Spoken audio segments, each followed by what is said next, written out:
intelligence community, for which I have the greatest respect, has had some significant misjudgments lately. For example, there was a misjudgment of how long the Afghan government would stand after the United States' hasty and ill-advised withdrawal. The IC missed early assessments on Ukraine's willingness to fight, projecting incorrectly how quickly the Russians would be able to take Kyiv. They did not warn or predict of the Hamas mass attack against Israel. The IC was surprised at South Korea's martial law declaration, nor did they predict the rapid collapse of the Syrian regime.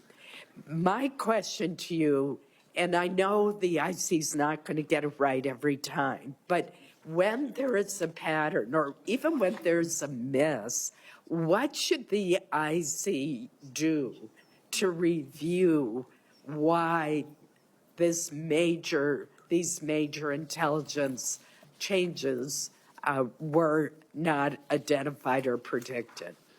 Well, thank you, Senator. You know, it's what I talked about, I think, in response to Chairman Cotton's question about this, is that, yeah, the intelligence community isn't always going to get it right, hasn't always gotten it right, but we've had too many instances where you all, as policymakers, are finding out by watching news reports about some of these things that I think can be, in some cases at least, fairly characterized as intelligence failures or lapses.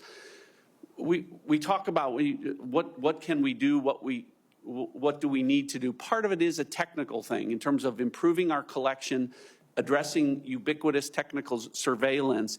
And I know I haven't been fully briefed on this, but I am impressed by some of the things that, for instance, the Directorate of Science and Technology is doing to help us solve for X with regard to operating as human sources in an environment of UTS.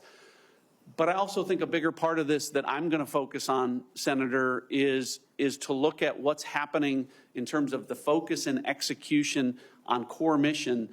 Better, you know, as I said, good decisions are hostage to good information, and we all know that the human intelligence collection isn't where it needs to be. And so looking at the reasons why we've lost our focus there, and some of those things are, you know, if you have a politically motivated, bureaucratically imposed social justice agenda that takes up part of your attention, that can distract from the core mission of collecting human intelligence that matters and providing it to you in a timely way. So my pledge to you is that I'm every bit as concerned, and I don't want those intelligence failures or lapses to happen on my watch, and will do everything that I can to make sure that it doesn't.